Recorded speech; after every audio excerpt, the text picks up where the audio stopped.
Welcome everybody to another episode of Don't Be Afraid podcast. My name is Tolu Onilere. Thank you for joining us.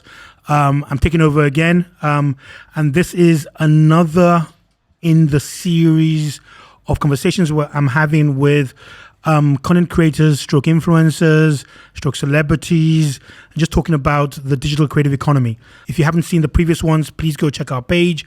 But today I am thrilled to have with me virtually, because that's the way we do digital, because we're global and all that kind of stuff for Nigeria, covering Nigeria. I'm really thrilled to have with me, I'm going to call him Mr. Bushkiddo. I'll let him pronounce his own name because or else I will murder it and create a cultural war. So, Mr. Bushkiddo, nice to meet you. Thank you for agreeing and thank you for joining us.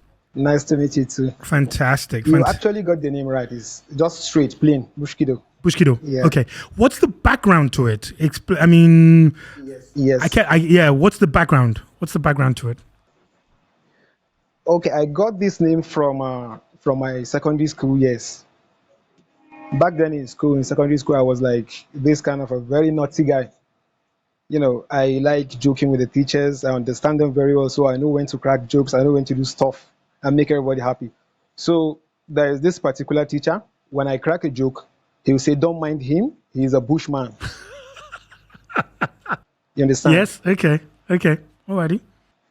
So that's how like my friends just kept calling me Bushman. So it was Bushman at first. Okay. It was later on when I started this content of a stuff that I now check. We have a lot of Bushman online. Like when I want to create a handle, I will see a lot of Bushman. Like somebody has created a Bushman handle already. So I was like, okay, let me tune this into something else. Then I tried Bushkiddo and it just went straight. Like it's free, it's available, and I switched to Bushkiddo. Okay. That was how I got the name. Alrighty. Okay. Is that? I mean, it's your brand now. Have you ever tempted to go to your own real name or to change it, or you're comfortable, or it's what you're known by? So have you trademarked it? Yeah, that's what I've been known for. For example, back in the days, I've been like 9 to 10 years in the content creation industry. You get? So back in the day, my early stages back then, because I was the first northern skit maker. I was the first. Okay. So there are some villages, they don't even know comedy. So they call it my name. They will just go to like those guys that usually use laptops to download content and push to the people in their phones. So when they go there, they will just say, "Put Bushkiddo for me, 3 Bushkiddos." You get? So Okay. the name is a trademark, like it can't go. It's here to stay. Oh. And one unique thing about the name is wherever you search in this world, there is only one Bushkiddo. Like it's only one. Okay. All right. So how did you start? Because you mentioned about, joking in class. Is that where you got started from? Or what was your journey? How did you become a hang on. Do you call yourself a content creator or an influencer? Is there a difference? How do you refer to yourself? I think I'm 3 in 1. Okay. Alrighty. Yeah. Because content creator. I create my own content, I post. Okay. Secondly, as an influencer, you give me a product, I create a skit for it, and I promote it for you. And then thirdly, I can call myself a celebrity because in the north here, I can't step out alone into the public. Selfies everywhere. Seriously? Screens and everything. push, let's snap. Hello, I'm your fan. So I'm 3 in 1. Yeah. Okay. So how did you, back to it. So how did you start? How did you go into content creation? Okay. As I told you earlier, I like cracking jokes in class. So back then I realized like, okay, I'm good at this. I'm really good at that because people always laugh. Like when I miss class, that time I don't have a phone. They will normally call my mother's phone and they will be like, okay, where is this guy? The class is so quiet and peaceful. What's wrong? Where is he? Like I can't miss class. I can't skip class. They will locate me. So after my secondary school years, I now went to university. That's still in Kano. I did my primary, my secondary school, and my university all in Kano.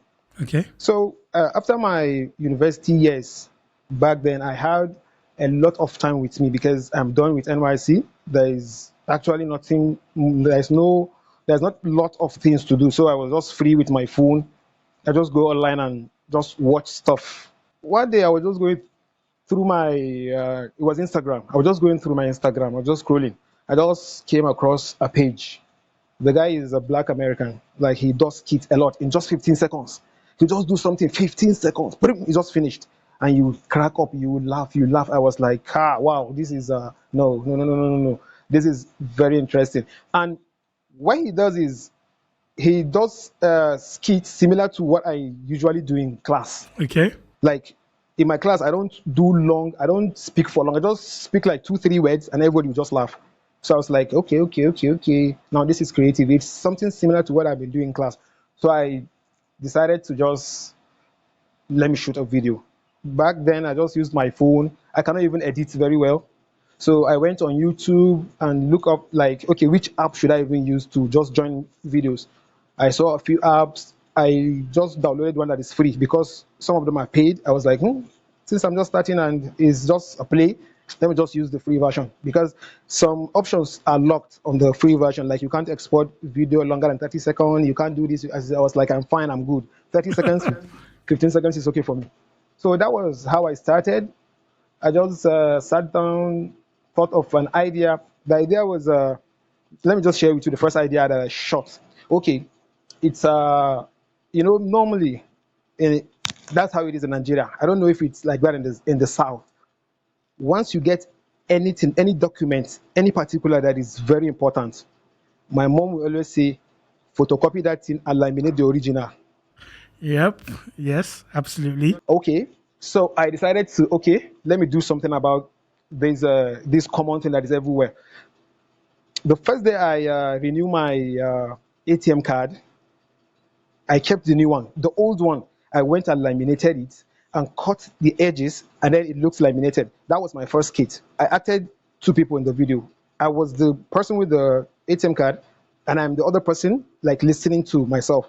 So I just came and like, bro, how fun? I was like, what's up? I said, I got my ATM. He said, where is it? I just gave it to him. He was like, what is that? I say, it's laminated, of course. Like, don't you have home manners? But I did it in Hausa, so I don't know if it English it will relate. So he was like, what? He was shocked. So it went viral, like it was just people on status, it was just going. And the skit, it was just 9 to 10 seconds, I think. So that was how I started. From there, I just kept on shooting skates, shooting skates, shooting skates, shooting skates. From hobby, it turns to something else because it was just for fun. I was just doing it for fun, and then later on, it got monetized. Endorsements. People are just coming in too much, and it just blew up. Alrighty. Okay. But even your first skit went viral. That's impressive. So I mean, Yeah, okay. it went. Okay. Yes. Alrighty. Yes. Fantastic. No, But not only the first one. Let me correct you. Not only the first one. Like okay. the first set, like the first set, like that year, those sets, I was dropping back to back. Each day, I'll create one skit. Each day, daily. I was just creating skits daily, daily, daily, daily. And back then, we don't have much people on Instagram that time. So like sometimes I would just we have a few people that do, as I told you, the downloaders. We call them the downloaders. Like you give them your skit, and then they will push it to people's phone. Like when you come, you say, okay, I need maybe anything entertaining. So they just push it to you. So basically, that was how. In fact, my fan base is bigger than what's online. Like I have more people on ground than online. Do you get my point? yes, I do. I Yeah. do. So is this because Yeah. because it's interesting? I'm learning about the downloaders. Has there been a lot of change in that? Because now we obviously have that perception that a lot more people are online, that phones are more accessible. From when you started to now, are the downloaders still?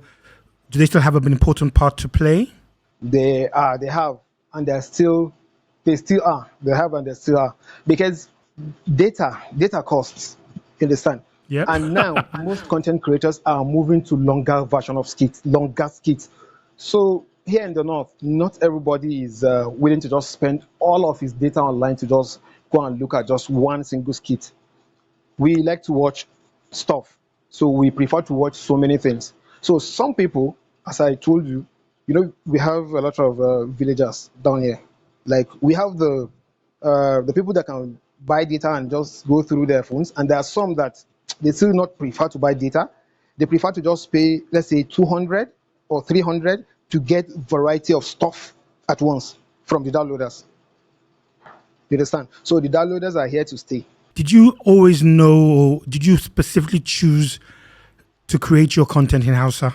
Was that a strategic decision, or just? It was strategic because that time when I started, there is this famous guy from the south. I don't know if you know him, Chris Clown. He's on Instagram. He's a content.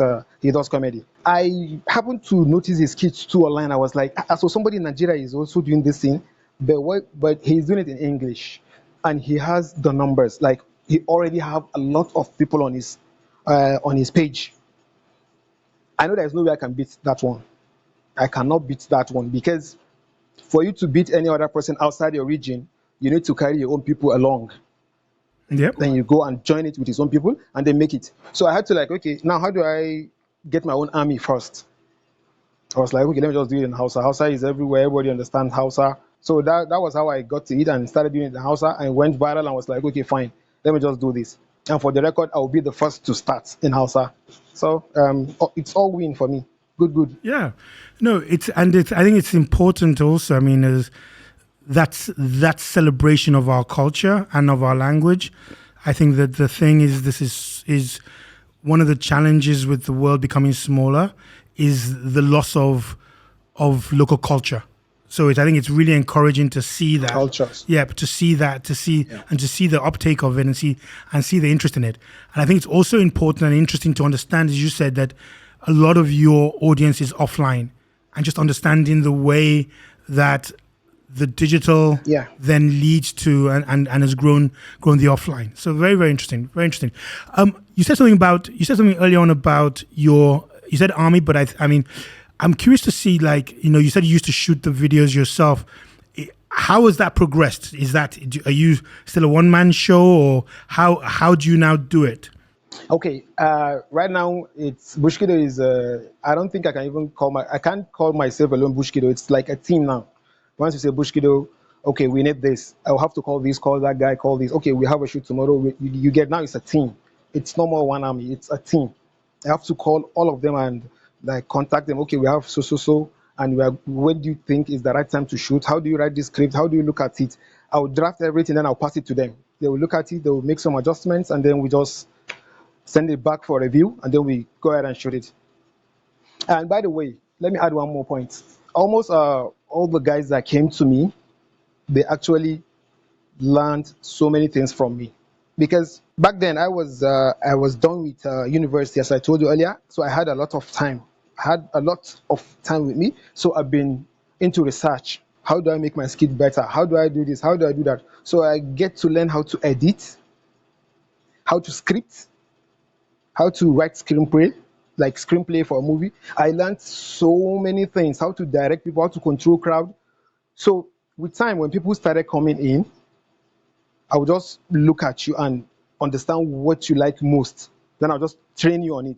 Like now, I have guys that they are now photographers, like professional photographers, moving to Lagos. So many places like Lagos, they'll go to Abuja, Kaduna. They'll go there, do professional stuff, snap for the emir.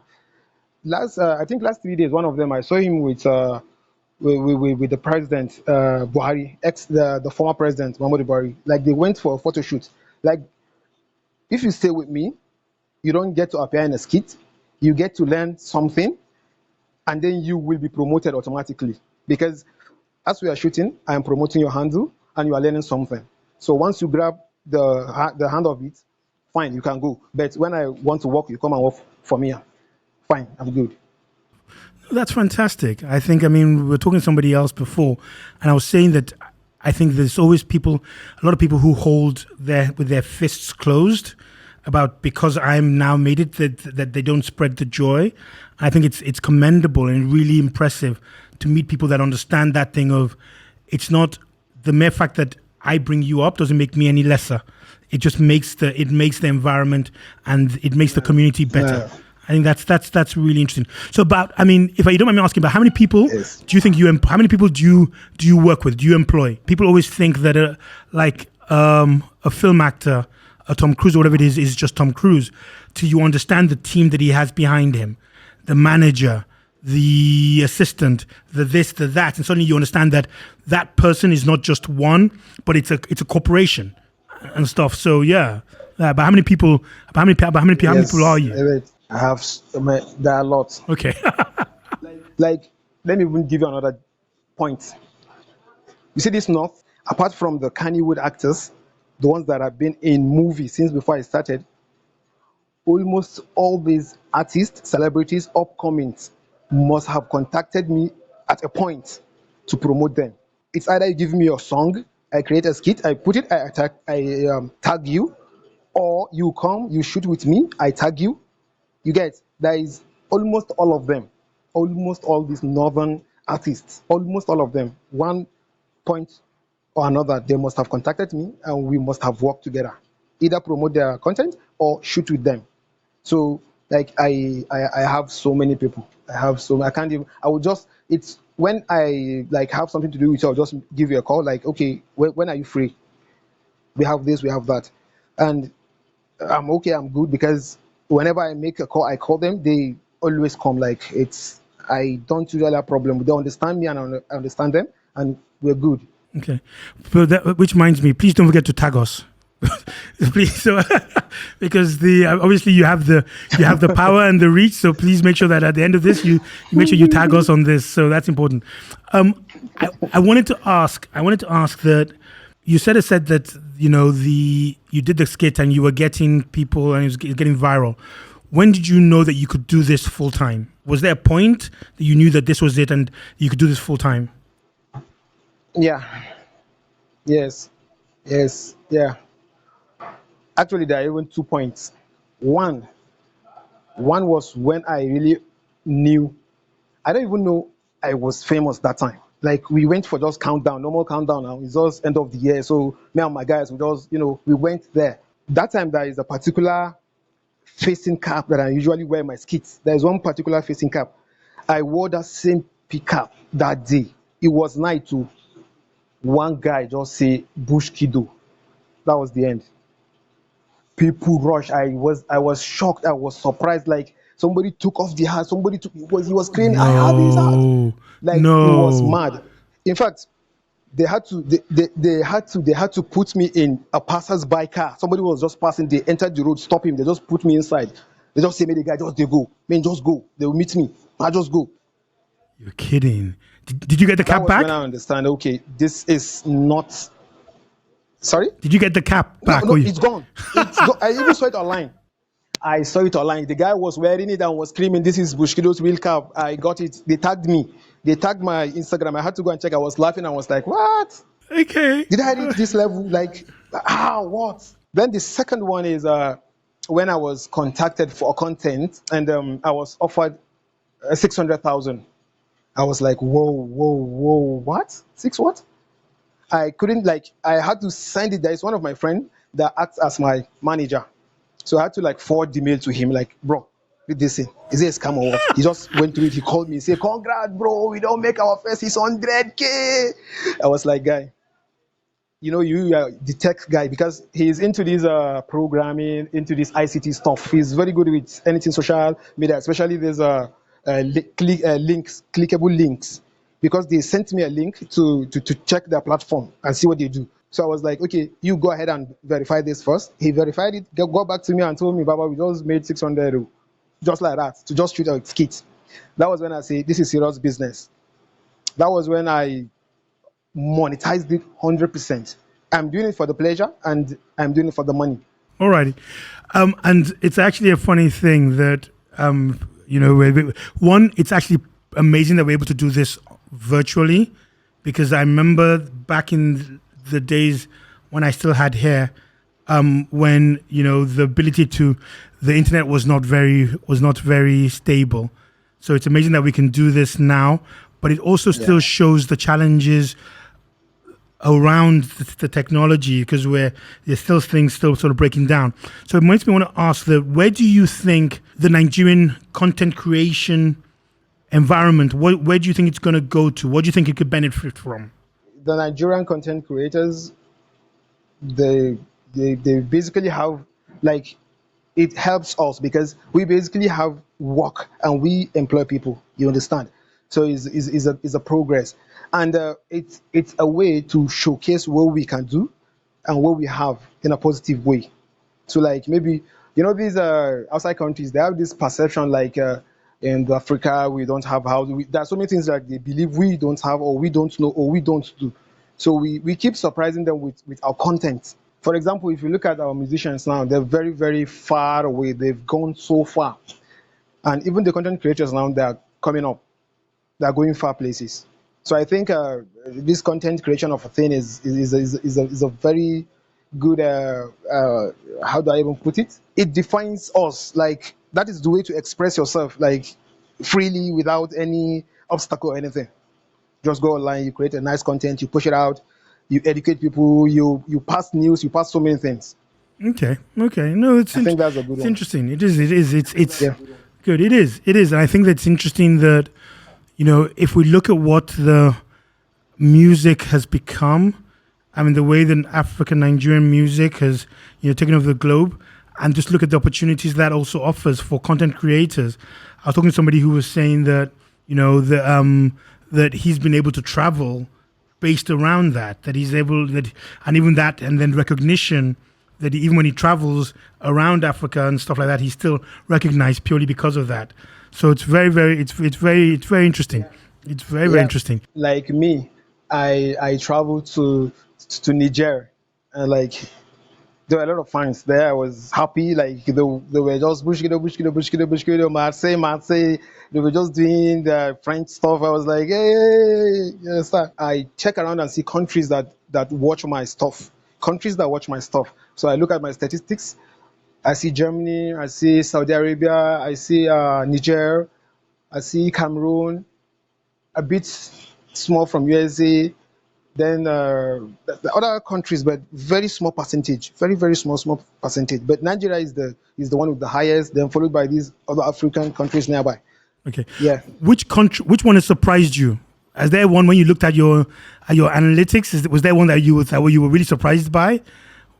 Was there any that you suddenly thought, oh my God, I can't believe, is it, that they're Um, watching me from there? yes. Like most of the countries, apart from these, Nigeria, Niger, Cameroon, just this surroundings. I was like, okay. At first, it just showed me the first five countries. Nigeria was on the top. Niger. I was like, oh, okay. People are watching. As I just scrolled up, I just see the rest: Germany, Saudi Arabia, like so many of them. But the percentage is not that much. It's just Okay. like that. So I was like, wow, wow, wow, wow, wow. Okay. Yeah, but you're global. That's good. Well done. Congratulations. That's very, very, very, no, very impressive. Thank Very you. impressive. But it feeds into something that, I mean, you talked analytics, you talked about analytics, but I wanted to talk and just shift it a bit towards advertising and stuff. And I'm curious about, how you promote yourself as in, or just even that idea of digital advertising. What are your thoughts, and what's the impact of digital advertising been on your career or your businesses? Digital advertising is like a simplified way to just sell off whatever you have. You don't need to walk door to door to contact, to talk. You don't even know whether you might meet somebody that is angry, or maybe he just lost somebody, or there are so many factors that you avoid when you are advertising online. You understand? And another thing is, Yep. once you advertise online, it stays there. It stays there. Like, okay, let's assume I did an advertisement, I posted it, and somebody that is very angry just went online and just saw the video. Let's assume he used to watch my stuff, but as of that time he's very angry. He just opened his Instagram and just saw my video. He just passed it and just go. Later on, when he comes down, he'll still go back. He'll be like, okay, let me see what this guy did. These are some kind of advantages over the social media has over physical. Because if it is physical, once you go and he sends you away, he will never call you back. You won't even see him again. True. But when it's online, People will see it. Even if you don't see it now, it might be recommended to you. Once it starts trending, the platform will just push it to you automatically, like, see what people are watching. Okay. So it's easy. People Right. just look at it. Okay, we like this. They just contact you. Inspection. You seal the deal. Finish. No stress. You just their house. They sleep. Nothing. Yeah. To move, yeah, it is. It's true. It's true. I think that's the beauty of digital, is that ability to reach. And one more point. Sorry, let me add No, one more point, please go. No, no, Let me add please one go more on. point. Please. This is interesting. I want to hear It more about what you has have. it has it has the potential to lead you to so many people. Like the number is uncountable. Like you have a very large number of reach. Like you keep on going. It doesn't stop. You meet it, and it's just like just by one click. You just click boom, from your bed. Instantly you see 1,000, 2,000, 3,000, 4,000, 6,000, 8,000, 10,000, 100K.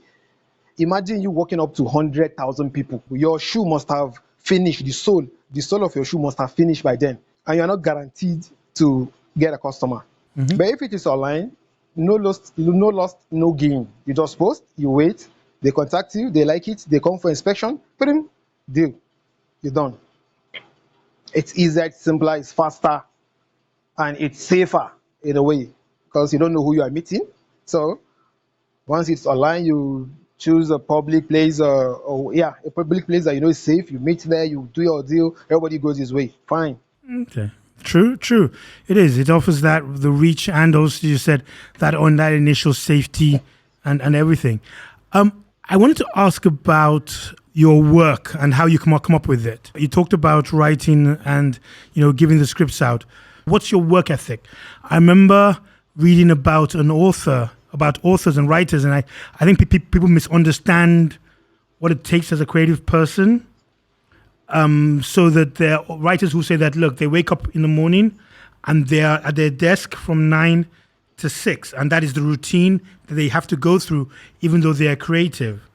So, how do you go No, about no, it? no, no, no. Is it discipline, or what happens with you?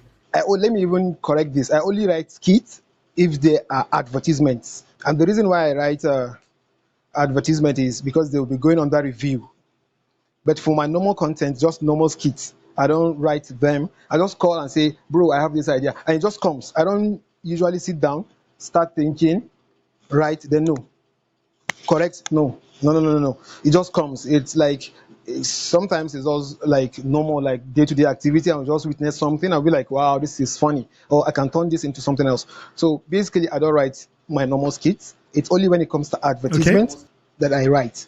So there's nothing like I sit down, I create. When it comes to my mind, I do save them in my phone. I'll just keep the heading, like laminated ATM card. So I know the whole story. Is there a place you get inspiration from, where your ideas come from? Or is it just everyday things? Those sometimes when I'm watching movies, sometimes when I'm watching other people's content, and sometimes, as I told you, it's just as you are just going on with your day-to-day activity. You just witness something and you just convert it to skits. And so, what do you think is what would you say is the hardest part of being a content creator? The hardest part, one of the hardest parts, is the starting, like the initial startup stage, the starting point. Your people might not be supportive. You understand? Because from my own case, my the first video of mine went viral. I was getting calls from my family members. They'll be like, what is this that you're doing? You are done with your NYC, you have your certificate. What is this? Are you what is wrong with you? Did they swear for you or what? What's this? Did, let me even tell you something. Because as at first I wasn't shooting skits with ladies. I was just shooting skits with guys, like guys related story. I'm just shooting guys related story, like me and my friend, me and my two guys, me and my three guys. Nothing like lady. The first skit that I now shot with a lady, they downloaded that video and sent it to my dad straight. Look at what your son is doing now. Look at Okay. what your son is doing now. Look at it. So my dad, my dad, Okay. my dad called me and was like, "What's going on? Like they sent me this thing. This is you, right?" I said, "Yes, that is me." Oh, say, "What is this?" I said, "It's just a normal comedy skit to just make people laugh, to reduce their anger, to bring calm them down, to make people happy, to earn reward, because making people happy is like Islamically you get reward for that.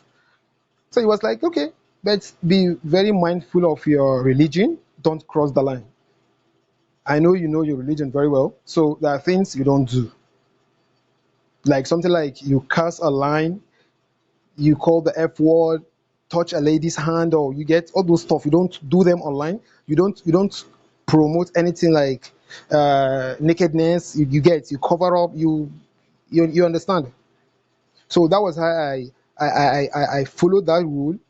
And there was a point that you can even enter a house. You will see a father with his children watching my video. It's very universal. It's very universal. You can watch it freely with your children. There is nothing that is 18 plus. Like you'll be like, no, no, no, look, cover your eyes, cover. No, it's just playing. You watch. You put on your own status. You send to people. You understand? So that was one of the challenges. Then again, there is this crew problem. Not everybody can act. Not everybody can act. You have to take your time. You have to take your time to coach them. Those that cannot be coached, you look at what they can do and then you shift them towards that thing. That was what I did. And I have my people, and I have the perfect person for everything. Once you say this, I know who to call. Once you say this, I know who to call. Once you say this, I know who to call. I think basically that is the hand. Then there is one problem we had. That was back then. Like if we want to shoot, we need a supermarket, or we need a larger car, or maybe we need some props that we don't have. Okay, we have to go to somebody that has that thing, beg him, and then use it. Back then, I wasn't getting that. If I go, they will say, no, no, no, no, no, no, no. Okay. The owner wouldn't want to see you guys shooting video. That was back then. But when I blew up, they started calling me, bros, Afana, if you promote our shop, they'll say, then I'll ask them, how much are you paying? There is one Italian boutique in our area. I've never told anybody this one. Back then, when I started my skits, I went to that Italian boutique. There's this Timberland. Back then, people were using large trousers with this Timberland, with large shirts, pickups. So I wanted to fill among, since I'm now a content creator. So I walked into that shop. I was like, that time I didn't blow. Nobody knows me. So I was like, I just went straight to the shoe. I just picked it up like this. I was just looking at it. So I looked at the guy in the shop. I was like, bros, how much is this shoe? He was like, it's not the type that you know. That's what he told me. It's not the type that you No. know. Straight. It's not the type that No. you know. I say, okay, sir. I just dropped it, humbly walked out. When I got famous, those people were chasing me to come and shoot skit for them. But unfortunately, when I went, that particular shopkeeper has been changed. He pained me, he pained me, he pained me.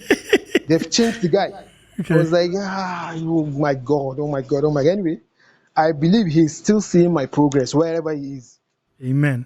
Amen. Amen. So basically, that's some of the other challenges we have. When you want to rent something, that was before, but now it's okay. You can rent cars, you can rent houses, you can rent shop, you can collect anything you want. You just shoot. Maybe you just do them a small advert, maybe snap their logo, or maybe use their handle, and they'll just let you shoot. They'll even give you some free stuff from the shop. But back then, we suffered that. We suffered. They don't used to give us.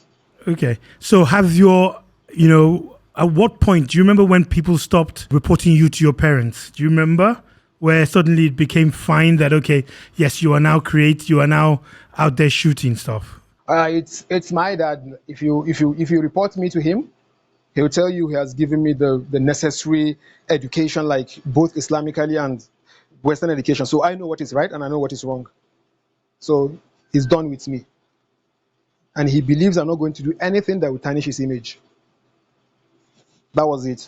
I got total 100% freedom. I went out, I blew up, I did so many things. Okay, no, that's excellent.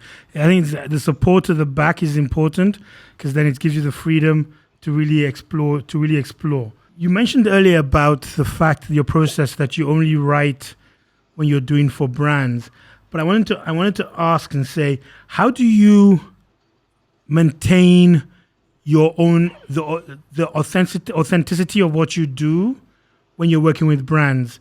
Because obviously there is an expectation from your community of what Bushkiddo does. How do you balance that? Okay, what I basically do is number one is most of the cases I usually shoot in Hausa. That will bring people. That is number one. Once they open it, they started hearing Hausa, they know it's their content, they watch.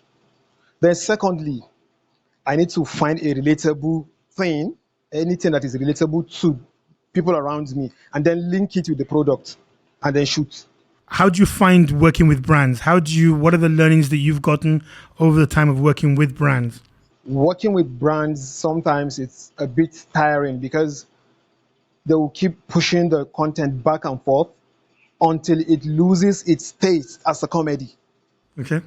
They'll be like, no, we need this strict, we need this, we need that, we need this, we need this. So me, I believe in free will. Like, do your thing. Okay, promote this for us. Do your thing. So there is one dairy factory that I promoted in the north. What I did is it's a skito, but they say be free with your content. What I did was I just took the dairy milk, poured inside a cup, just took a sip, and then I started laughing. Like I was going crazy because of the taste. That was just the ad. I think it's just 7 to 8 seconds. It went viral. You understand? But now for some organizations, you cannot do that. They'll be like, you didn't call this, you didn't call that. It's supposed to be after this. You get. So they give you a lot of rules that tends to cut the comedy away from the content. That is one of the biggest challenges you face with adverts. Okay. Okay. Yeah, I think that's, yes, definitely. As you speak to people, it's trying to balance out the creative freedom versus the brand message. So you mentioned about being about, the example of when the people took your face cap. How do you deal with the pressures of this fame and influence? You mentioned about the challenges of being even able to go out now. How do you manage that? How do you cope with it? Actually, you time yourself, like, okay, the busy hours, when it's likely like there are less people, you get, and then you move in crowd. Like when people see you like five, they tend to have this little fear of just coming. But if you're alone, they'll just start coming. But once they see you with guys, and then don't just move without talking. Be talking, like move and talk. Talk with your guy. Be talking. Be talking. Be talking. They will think like, okay, let's excuse him. He's talking.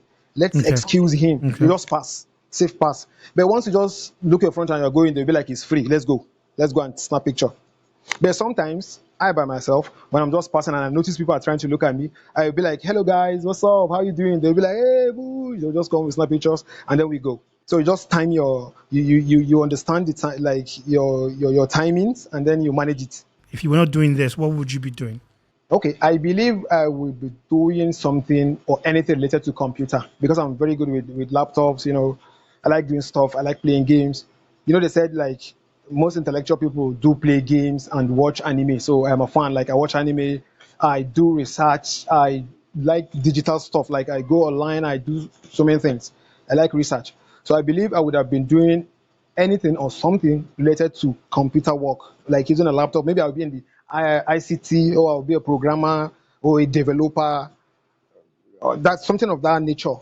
You know, Okay. yes. Right. Sorry, something I should have asked earlier, because you said you went to university in Kano. What did you study? If you don't mind, what did you study? Physics.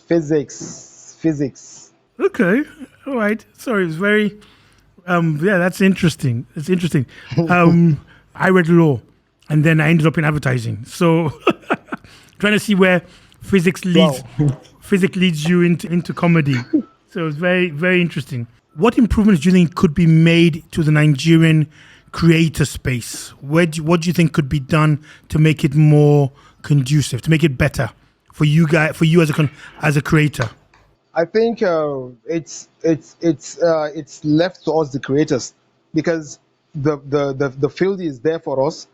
We can utilize it with any other way we want to. So it's left for us, the creators, to push ourselves. Like the internet is everything that has been given to you. Like that's all you need, the internet, and it's there. So there's nothing they can do for you again. It's you that you have to utilize it very well.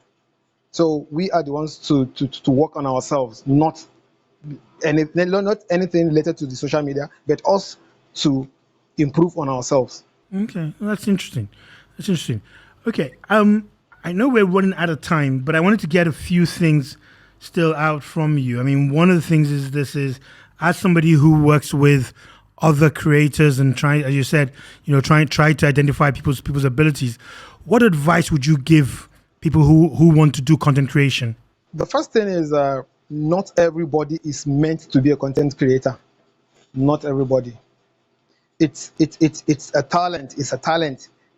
It's a talent. It's not something like a skill. Okay, go and learn how to make a sword.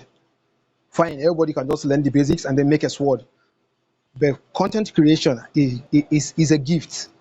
Some people do force themselves into it, but it doesn't go that smooth. So understand you have the gift first. Try one or two things. Create skits. Be very be very strict. Don't go into that XX and stuff. Just do something simple. Watch comments. Give your close by friends. Let them watch. Give your your school group. Post it in your school group. Post it in your community. Understand what people are saying about it. Then you understand if it's fit for you or not. That is basically the first step. If it fits you and you are getting good feedback, then you can go on and just create as much as you can. And then if it doesn't fit you, you just leave it. You just jump into something else before you just waste your time and end up with no skill and no content creation. Okay. What's the future for Bushkiddo? Is it more content or is it moving into film? What do you think? Would you call it? Bushkiddo is diversified though. Bushkiddo is into so many things. Okay. I started with content creation, and then I had some few skills. That's the computer skill, and then a bit of car repair. I've been to I don't like just sitting idle for no reason. So I've ventured into so many things. But the most prominent ones are these are how to edit with a laptop, how to do a little stuff. I can do so many things with a computer. That's a skill. So I get paid to do some other stuff apart from doing comedy skits. And then the skits, and then I'm into this farming. I go to villages, I buy goods, I bring them back, and then I sell them off. And then I jumped into this car dealership again. So if I back then I used to have 2 cars, then 3, then 4, 5. That's how it goes. When I started that one, I don't even have a car, so I would just go to the dealership. We made a deal. Okay, I'll be bringing customers using my platform. They'll come, they'll buy, they'll give me commission. So that was how I started. As I started raising money from my skits, from the commission, I now started buying my own cars and selling them. Later on, I was approached by some real estate people.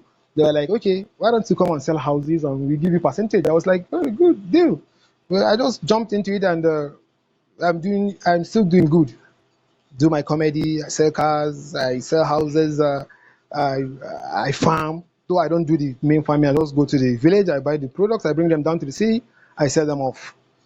And just of recently too, I've shot a movie. It's a series. Self. So I was like, okay, let me just jump out of the comedy skits. Let me do something that is trending now in the north, because series are trending now in the north. Okay. Like people now are very, very attached to series in the north. Series movie. So I was like, okay, let me tap into that market now. So right now I've even shot the series. It's with the editor. He's working on it, and I will soon release the trailer and then release date for the episode 1 and the rest, and then I will carry the whole series to one of the TV stations, or maybe all of the TV stations. I will just give them equal rights. Everybody can air it. Anybody can, do whatever he wants to do with it, but just give me my money. Fantastic. So when should we expect the series to come out? Maybe next this December. No, this December. I'm planning on this December. So I must say, because one of the things when I was looking about it was that you have Bushkiddo TV. So that's because I noticed that there's Bushkiddo on Instagram, right? Yes, yeah. So there was the Bushkiddo. Is that how you're going to release it, or? No.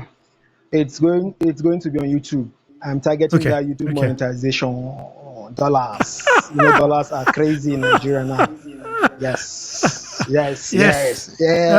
Making FX, making the money. Absolutely. Very, very necessary. Yes. Very necessary. Okay. Mr. Yeah. Bushkiddo, Mr. Ex-Bushman, Mr. Current Bushkiddo. I wanted to say thank you. Because The real name is Muaz Mohammed. Call my real name. Muazu Muhammad. Muazu Mohammed. Did I get it right? Exactly. Excellent. It's Muazu. Muazu. Muazu Muhammad. Mohammed. Thank you. I even forgot to tell one point. There was a time that people were looking at me as a southern guy that speaks Hausa. I don't know if you understand. Yes. So is your accent that bad? It's not bad, but because I started first and I wasn't wearing that our normal agbada with hula. I wasn't dressing like a Hausa person. That time I had a lot of hair on my head. Like my hair is like this. You can hide so many things inside my hair. You understand? And I was using English words. You get, and I'm throwing slangs like some English words. I'm throwing them into the skit. So they just believe, okay, this guy is from South. They understand Hausa. Okay. In fact, some of them even thought my name was Bush. Like my real name was Bush. Like when I say I want to go and pray, they'll be like, pray what? Is it Sunday? I'll be like, nah, the daily prayers, man. They'll be like, oh, so you're a Muslim? I was like, yes, I'm a Muslim brother like you. They'll be like, wow, interesting. But where are you from? I said, I'm from Kano. Hey, you're from Kano. They said, like, how come? I said, I thought that's just it. I'm a free person. Like, I'm doing nothing that is not halal. Like when I say halal, I'm doing nothing that is not right. I'm doing the right thing. Because Islamically, you can keep hair. Once it's clean, you are good. So I told him, it's a free, like, I'm okay, I'm good. I'm one of you guys. Okay.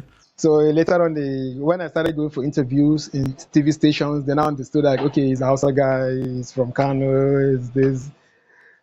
Basically, that's the journey. Alrighty. Okay. I want to say thank you. I I have a lot more to ask, but I'm conscious that, and I have to let everybody on that's listening in and watching this understand that Muazu is not he hasn't been feeling well, and that's why I really appreciate you taking the time to even do this. It's really, really kind of you to take the time out to share the learnings and to share, to have the conversation. And I find it really interesting and inspiring. I look forward to seeing the series and watching it. And it's amazing the insights that, from somebody who's down in the South, to understand about the downloaders and to understand how that works. And I think that it sounds really, the plans and the aims you have sound really good. So I wish you all the best. And I really do say thank you ever so much for taking the time out. Thank you very much. Everybody else, thank you for dialing in. As I said, this is a 5-part series looking at sort of content creators and the digital creative economy. So if you haven't watched the others, please check out our podcast, DBA or Don't Be Afraid, and all the different platforms. Remember to subscribe, remember to follow, and Bushkiddo, don't forget to tag us. This one that, please, I'll be looking out for that tag. No problem. I'm expecting it, okay? But thank you very much. Thanks for much time. I'll tag you guys, yeah. All right. No problem. Thanks a lot. Cheers.